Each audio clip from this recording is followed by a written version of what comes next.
चलिए अब देख लेते हैं खबरें विस्तार से। झारखंड में साहिबगंज की एसआई रूपा तिर्की की मौत का मामला तूल पकड़ता जा रहा है। रूपा तिर्की मामले की सीबीआई जांच की मांग को लेकर रांची के घाघरा में आदिवासी जन परिषद ने मुख्यमंत्री हेमंत सोरेन का पुतला दहन किया।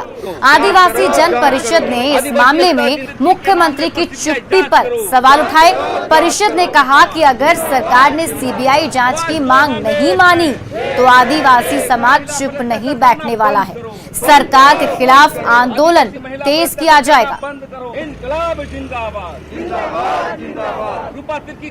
हम लोग इसलिए कह रहे हैं कि साहेबगंज की जो महिला थाना प्रभारी है उसकी हत्या की गई है और इसको प्रेम प्रसंग का मामला दिया जा रहा है।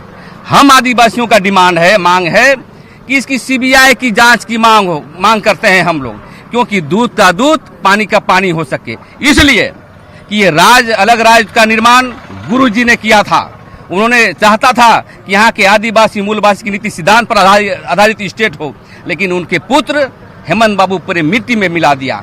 इसलिए आज सांकेतिक के रूप में हम घाघरा में कर रहे हैं और घाघरा में पूरे जनाक्रोश है। जनता यदि उतर गई तो पूरे राज्य में जलजला हो जाएगा। इसलिए मांग करते हैं कि इसकी सीबीआई की जांच की मांग हो। नहीं मानेंगे तो पूरे झारखंड में हम लोग जलाने का काम करेंगे। इसी को लेकर के आज हम लोग पुतला दहन मुख्यमंत्री को कर रहे हैं। कि महिला होके एक महिला के साथ इतना बड़ी अत्याचार हो रही है और अभी तक हेमंत सोरेन चुप क्यों है? अभी इसी जगह कोई बड़े आदमी का किसी का कुछ होता तो उसका बयान तुरंत आ जाता है मीडिया में, ट्वीट में लिख के दे देते हैं। अभी भी मैंने इतना दिन 14-15 दिन हो गया है, अभी तक हेमंत सोरेन चुपचाप है। क्यों है? हम लोग को जवाब चाहिए और हम लोग को ये रूपा तिर्की का न्याय चाहिए और सीबीआई जांच होना चाहिए। हजारीबाग के शेख भिखारी मेडिकल कॉलेज अस्पताल की कुव्यवस्था की तस्वीर एक बार फिर सामने आई। पोस्टमार्टम के बाद शव को ले जाने के लिए परिजनों को जब सारी कोशिशों के बाद एम्बुलेंस नहीं मिला तो मजबूरन उन्हें शव को टेम्पो में डालकर घर ले जाना पड़ा। हजारीबाग जिले के पदमा प्रखंड की रेशमी देवी की मौत हो गई थी। प्रबंधन से मांग किए जाने के बाद भी जब एम्बुलेंस नहीं मिला तो परिजन गोद में शव लेकर ऑटो से ही उसे लेकर पहुंचे। इस घटना से मरीजों को अस्पताल की ओर से सुविधा दिए जाने के दावों पर गंभीर सवाल उठ रहे हैं। नहीं मिला। किससे मांगे थे? अपने ही रिलेशन का गाड़ी था। अपने ही मेरा ही गाड़ी था। एम्बुलेंस क्यों नहीं मिला? क्यों, क्या दिक्कत है? एम्बुलेंस दिक्कत यही है कि बोल रहा था कोरोना के चलते से एम्बुलेंस नहीं थी। खराब लगता नहीं है ऑटो से ले जा रहे हैं शॉप को? खराब तो लग रहा है लेकिन करेगा जब मिलवे नहीं कर रहा था। क्या चाहते थे आप लोग? चाहते थे कि एम्बुलेंस में जाए। गिरिडीह में बेंगाबाद प्रखंड के छोटकी खड्डीहा में बैंक ऑफ इंडिया की ब्रांच में कोरोना गाइडलाइन की धज्जियां उड़ाई जा रही हैं।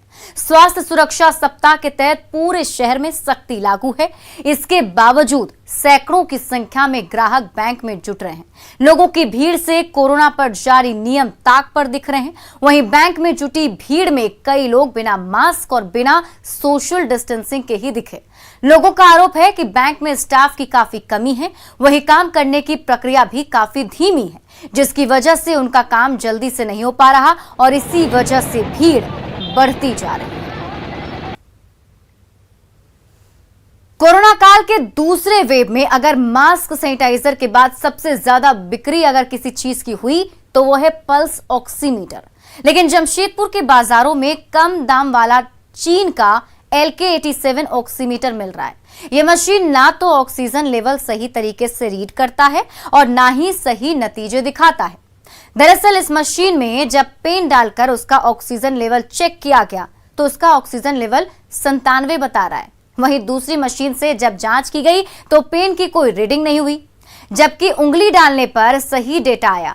मेडिकल स्टोर में ये ऑक्सीमीटर 500 से 600 रुपए में मिल रहा है और पूरे मामले में प्रशासन की ओर से गंभीरता से ध्यान देने की मांग की जा रही है ताकि लोग गलत आंकड़ों के जाल में फंसकर अपनी जान से खिलवाड़ करने से बच सकें। हजारीबाग के शेख भिखारी मेडिकल कॉलेज अस्पताल में करीब 200 छोटे बड़े ऑक्सीजन सिलेंडर की चोरी का मामला सामने आया है। इसकी जानकारी मिलने पर अस्पताल प्रबंधन ने पुलिस को सूचना दी, जिसके बाद सदर थाने की पुलिस ने 4 अस्पताल कर्मियों को हिरासत में लेकर गहनता से पूछताछ की, जिसके बाद एक को गिरफ्तार कर लिया गया, वहीं 3 को छोड़ दिया गया है। ऑक्सीजन सिलेंडर के लिए मची अफरा तफरी के बीच सांसों के सौदागर की इस करतूत से कई लोगों की जान जाने की आशंका जताई जा रही है। इस मामले में अस्पताल के अधीक्षक ने बताया कि पूरे मामले की गंभीरता से जांच की जा रही है। सिलेंडर हमारे यहाँ से गायब हो रहा था, जिसके लिए पुलिस को इन्फॉर्म किया गया था, तो पुलिस अपनी कार्रवाई कर रही है ना। क्या संख्या था सर ऑक्सीजन सिलेंडर का? एग्जैक्ट अभी नहीं पता है, लेकिन हम लोग तो आगाह कर दिए कि फर्दर कुछ ना हो, बहुत ज़्यादा कुछ ना हो जाए, इसलिए आगाह करना तो बहुत ज़रूरी है ना। और पुलिस अपने हिसाब से उसका। देवघर में अब कोरोना संक्रमित नए मरीजों में कमी देखी जा रही है और इसी के साथ देवघर में स्वास्थ्य सुरक्षा सप्ताह का असर देखने को मिल रहा है। मंगलवार को देवघर जिले में कोरोना के 37 नए पॉजिटिव मामले सामने आए, वहीं 92 लोगों ने कोरोना वायरस को मात दे दिया।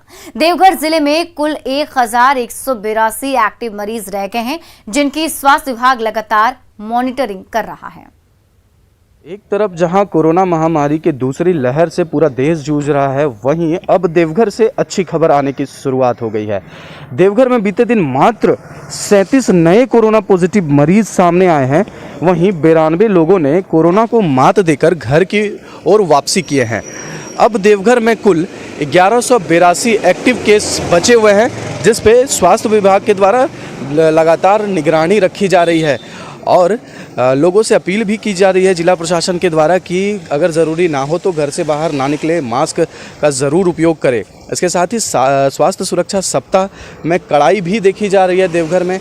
उसी की वजह से ये कोरोना संक्रमित मरीज़ों में कमी आ रही है और कोरोना संक्रमण के चैन को तोड़ने में देवघर वासी कामयाब हो रहे हैं। तो कुल मिलाकर ये कह सकते हैं कि देवघर अब कोरोना फ्री होने के तौर पर है, धीरे धीरे उस ओर जा रहे हैं जहां से कोरोना फ्री देवघर हो जाएगा, क्योंकि जिस तरह से आज मात्र 37 कोरोना पॉजिटिव मरीज सामने आए हैं, इससे ये लगता है कि देवघर अब कोरोना फ्री होने जा रहा है। मनीष दुबे, न्यूज़ 18, देवघर। और कोरोना की रफ्तार को रोकने के लिए स्वच्छता पर खास ध्यान दिया जा रहा है। वहीं हजारीबाग के 2 प्रमुख अस्पतालों से जो तस्वीर आई है, वो कोविड गाइडलाइंस की धज्जियां उड़ा रही हैं। हजारीबाग मेडिकल कॉलेज अस्पताल और बरही के अनुमंडलीय अस्पताल परिसर में इस्तेमाल हुए पीपीई किट्स और अन्य मेडिकल वेस्ट खुले में फेंके गए हैं। इन मेडिकल वेस्ट को जानवर खाते हुए भी देखे जा सकते हैं। तस्वीरें आपके सामने हैं, आपके टीवी स्क्रीन पर आप देखिए। ये जो आपको कलरफुल यहाँ पर ढेर सारा वेस्ट दिख रहा है, ये पीपीई किट्स हैं जो प्लास्टिक के अंदर भरकर यहाँ फेंका गया है। ऐसे में इस लापरवाही से कोरोना संक्रमण को दावत दिया जा रहा है। वहीं पिछले दिनों हुई बारिश से मेडिकल कॉलेज के पोस्टमार्टम हाउस के सामने पानी जम गया है, जिससे मलेरिया और डेंगू जैसी बीमारियों के फैलने की भी आशंका सता रही है। वहीं अस्पताल अधीक्षक ने जल्द ही कचरा साफ किए जाने का भरोसा दिलाया है। रांची में वैक्सीनेशन की रफ्तार तो तेज हो रही है, लेकिन रांची के आसपास के गांव में रहने वाले ग्रामीण अब भी वैक्सीन की खुराक लेने से हिचक रहे हैं। आखिर क्यों? कोरोना का टीका लेने से परहेज कर रहे हैं ग्रामीण, देखिए इस रिपोर्ट में। कोरोना से कराह रहे रांची वासियों में वैक्सीन की संजीवनी लेने की होड़ मची हुई है। महामारी से बचने के लिए हर कोई जल्द से जल्द वैक्सीन के सुरक्षा कवच से लैस होने की फिराक में है। तो उसी रांची शहर से महज 35 किलोमीटर दूर रानी खटंगा गांव के गली और मोहल्लों में न कोई हलचल है और न कोई जागरूकता। इस गांव में भी महामारी ने दस्तक दी है, लेकिन इससे बचने के लिए न कोई वैक्सीन लगाने की जल्दीबाजी दिखा रहा है और न ही उसमें कोई जोश नजर आ रहा है, जबकि सबसे नजदीकी वैक्सीनेशन सेंटर महज 1 किलोमीटर दूर है। आखिर ऐसे लापरवाह क्यों हैं रानी खटंगा के ग्रामीण? दवा लेने से तो और ज्यादा मार रहा है, इसीलिए कह रहे हैं ना। तो आपका मुखिया लोग नहीं समझा रहा है? पहान लोग कौन समझाएगा? पहान कोई कुछ नहीं। पहाड़ लोग तो अपने अति हैं, पहाड़ लोग तो इसी घर का है, पहाड़ लोग हम लोग का थोड़ी है पहाड़ लोग। वैक्सीन लेने का मतलब वजह है कि यहाँ पे किसी को जानकारी ही नहीं, आम जनता को। और जो टच है आंगनबाड़ी या ये लोग, ये तो पब्लिक तक पहुँचाएंगे तभी तो वैक्सीन लेने जाएंगे। अब बोलता है कि कोई सुई हुई नहीं लेना, वैक्सीन नहीं लेना बोल के ऐसा सुनने में आया है। कौन बोलता है? अरे गांव का आदमी लोग, पब्लिक लोग ही। तो उससे डर जा रहे हैं आप लोग? हाँ तो डर तो लगेगा। रांची के गांव-गांव में कोरोना वैक्सीनेशन अभियान जोर शोर से चल रहा है, जहां ग्रामीणों की लंबी लंबी कतार लगी हुई है। लेकिन भय और अंधविश्वास की जकड़न में जकड़े रानी खटंगा और पंडरा जैसे कई गांव में 80% से भी ज्यादा ग्रामीण वैक्सीन की संजीवनी से कोसों दूर हैं। ऐसे में जरूरत है जागरूकता अभियान चलाकर ग्रामीणों का भय दूर भगाने की, ताकि हर कोई बिना डरे और बिना हिचके वैक्सीन की डोज ले और कोरोना से बचे। हम लोग को वो लोग बताएगा तब ना हम लोग समझेंगे कुछ। वो लोग समझाएगा हम लोग को ऐसा वैसा करना है, लॉस सुई दवा ऐसा बोलेगा तब ना करेगा। इतना वहाँ वैज्ञानिक लोग, साइंटिस्ट लोग, कोई भी ऐसा इंसान को मारना नहीं चाहेगा, तो मारना कोई भी नहीं चाहेगा, सोच समझ के ही न बनाया गया है। तो मन में कोई संशय है तो उसे दूर कर लें। देश के जाने माने वैज्ञानिकों ने बहुत जांच परख कर वैक्सीन का फॉर्मूला तैयार किया है। इसीलिए बिना डरे और बिना हिचके वैक्सीन की पहली और उसके बाद दूसरी खुराक जरूर लें। महामारी से जंग लड़ने में देशवासियों का साथ दे। अविनाश कुमार, न्यूज़ 18, रांची। और झारखंड के कई गांव में कोरोना के मरीज मिल रहे हैं, जिससे ग्रामीणों में डर का माहौल बना हुआ है। ऐसे में कोरोना से बचने के लिए घाटशिला के मुसाबनी में आदिवासी समाज के लोगों ने पूजा पाठ की। जाहिर थाम में समाज के लोग जुटे और कुल देवी देवताओं की पूजा पाठ की। पूजा कर लोगों ने देवी देवताओं से कोरोना से मुक्ति पाने के लिए प्रार्थना की। शहरों में बढ़ते संक्रमण और गांव में मिल रहे कोरोना केस से ग्रामीण काफी चिंतित और परेशान हैं। में जो आज हम पूजा कर रहे हैं, ये जो अभी जो महामारी जो हमारे देश में पूरा वर्ल्ड में जो फैला हुआ है कोरोना, इसी से रक्षा होने के लिए हम लोग, क्योंकि हम लोग का विश्वास है, हम लोग जब से आदिवासी का ये विश्वास है, जब से हम लोग जन्म लिए हैं, हम लोग जाहिर थान में हम लोग विश्वास रखते हैं कि हमें बचाएगा। इसीलिए हम लोग यहाँ सब मिलके आज जो है यहाँ पूजा किए हैं कि हम लोग को हमारे जाहिर आयो, हमारे देवता जो पूर्वज जो हैं उन लोग से हम लोग पूजा किए, उससे गौर किए, जिसको हम लोग बोलते हैं प्रार्थना किए कि हम लोग को बचाए रखे। हम लोग दिसम जाहिरगढ़ सुरदा जो इस क्षेत्र के लिए आस्था का बहुत बड़ा एक सेंटर है, केंद्र है। हम लोग यहाँ आदिवासी समुदाय के सभी लोग आज के दिन में अपने तरफ से हम लोगों ने अपना प्रार्थना किया, गौर जोहर किया। जाहिर है मारांग गुरु के सामने हम लोगों ने अपना प्रार्थना रखा कि हम लोगों के इस क्षेत्र के लोगों को, हमारे समुदाय के लोगों के अलावा सभी समुदाय के लोगों को सुख शांति दें और कोरोना से मुक्ति दें। इस क्षेत्र में वैक्सीन नहीं लेने के लिए लोगों के अंदर में जो कुछ नकारात्मक बातें भेजी जा रही है, मैं चैनल के माध्यम से आदिवासी समुदाय के लोगों को विनम्र आग्रह करता हूं कि कोरोना लें, कोरोना वैक्सीन लें। और धनबाद में एसबीआई बैंक की झरिया बाजार शाखा के खाते से फर्जी निकासी का मामला सामने आया। यहां रिटायर्ड बीसीसीएल कर्मी चुन्नू सिंह के बैंक अकाउंट से 12,80,000 रुपए की फर्जी निकासी की गई। इस फर्जी निकासी की जानकारी मिलने पर खाताधारी ने अपनी बेटी के साथ पहुंचकर बैंक में काफी हंगामा किया। उन्होंने बैंक अधिकारी पर ही फर्जीवाड़े कर पैसे को दूसरे के अकाउंट में ट्रांसफर करने का आरोप लगाया। वहीं बैंक मैनेजर ने पूरे मामले से पल्ला झाड़ते हुए जांच का भरोसा दिया है। हालांकि कई सवालों का वे जवाब नहीं दे पाए। ऐसे में पूरे मामले में बैंक कर्मियों की भूमिका भी संदिग्ध दिख रही है, जिसकी जांच की मांग पीड़ित की ओर से की जा रही है। आज हम लोग आए हैं तो इनका डिटेल सारा चीज नहीं बताया गया कि कौन सा फॉर्म है। कुछ पैसा इन्होंने 10 लाख अपना फ्यूचर के लिए फिक्स कर दिया। एफडी था, सीनियर सिटीजन एफडी। उस एफडी को ये लोग क्या काम किए, तो तोड़ के फिर दूसरा एफडी किया और दूसरा एफडी करके फिर सारा पैसा ट्रांसफर कर लिया। कितना पैसा था? कितना पैसा था? 10 लाख। इसके नाम पर ट्रांसफर हुआ। तो आपको इसकी जानकारी नहीं है? नहीं, अभी हम लोग को पता चल। इससे क्या संबंध? उससे बैंक मतलब नहीं, बैंक पेपर पे चला, इनका लोन डॉक्यूमेंट है और ये ट्रांसफर के लिए चेक दिए हैं। चेक जो है ट्रांसफर हुआ है, उसको कोई मतलब नहीं है। इनका किससे क्या रिलेशन है उनका मतलब है, बैंक को कोई लेना देना नहीं। शमशेर सर आपका स्टाफ था क्या? कंट्रेक्चुअल स्टाफ था, उसका ट्रांसफर हो गया वहाँ बिहार बिल्डिंग में। अभी तो काम कर रहा हूँ बिहार बिल्डिंग में, पता नहीं अभी मालूम नहीं उसके बाद। सोमवार को डॉक्टरों से बात करने के बाद प्रधानमंत्री नरेंद्र मोदी ने मंगलवार को करीब 10 राज्यों के जिलाधिकारियों से बातचीत की और वैक्सीनेशन को लेकर कई सारे मंत्र दिए ताकि तीसरी लहर के प्रकोप से पहले ही सभी देशवासियों को टीका लगवाया जा सके।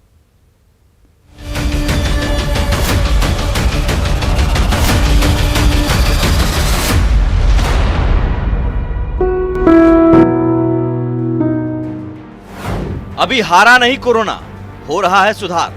कोरोना के टीके की सप्लाई को बहुत बड़े स्तर पर बढ़ाने के निरंतर प्रयास किए जा रहे हैं। वैक्सीनेशन के लेकर व्यवस्थाओं और प्रक्रियाओं को हेल्थ मिनिस्ट्री लगातार स्ट्रीमलाइन कर रही है। पीएमडीएम में बात, टीके को लेकर विचार। आपके सहयोग से वैक्सीन वेस्टेज पूरी तरह रुक सकती है। इतना ही नहीं, ऑप्टिमम यूटिलाइजेशन की दिशा में हम सफलतापूर्वक आगे बढ़ सकते हैं। दूर करिए दुविधा, वैक्सीनेशन पर बढ़े एतबार। साथियों, टीकाकरण कोविड से लड़ाई का एक सशक्त माध्यम है, इसलिए इससे जुड़े हर भ्रम को हमें मिलकर के उसको निरस्त करना। वैक्सीन है संजीवनी, करेगा कोरोना पर वार। कोशिश ये है कि अगले 15 दिन का शेड्यूल राज्यों को एडवांस में मिल जाए। इससे आपको भी पता रहेगा कि जिले में कितने लोगों के लिए वैक्सीन उपलब्ध होने जा रही है और आपको किस हिसाब से तैयारी करनी है। कोरोना की दूसरी लहर ने जो कहर बरपाया, उससे वैक्सीन को लेकर फैलाए गए सारे भ्रम टूट गए हैं और देश भर में वैक्सीनेशन को लेकर बेचैनी बढ़ गई है। लोग अब न सिर्फ वैक्सीनेशन के पक्ष में हैं, बल्कि जल्द से जल्द वैक्सीन लेने की राह देख रहे हैं। ऐसे वक्त में सबसे जरूरी है वैक्सीनेशन की सप्लाई और उसका सही उपयोग। जनसंख्या ज्यादा है, ऐसे में अपनी बारी का इंतजार तो करना ही पड़ेगा, लेकिन ये लंबा न हो, इसके लिए सबसे ज्यादा जरूरी है वैक्सीन की बर्बादी को जीरो करना। देश को ये काम केरल मॉडल ने सिखाया भी है। वहां सही तरीके से किए गए वैक्सीनेशन की वजह से केंद्र की ओर से भेजे गए वैक्सीन से भी अधिक लोगों का टीकाकरण हुआ। अगर ऐसा ही सभी राज्यों में हो, तभी देश जीत पाएगा, तभी कोरोना हार पाएगा। Bureau report, news 18 network.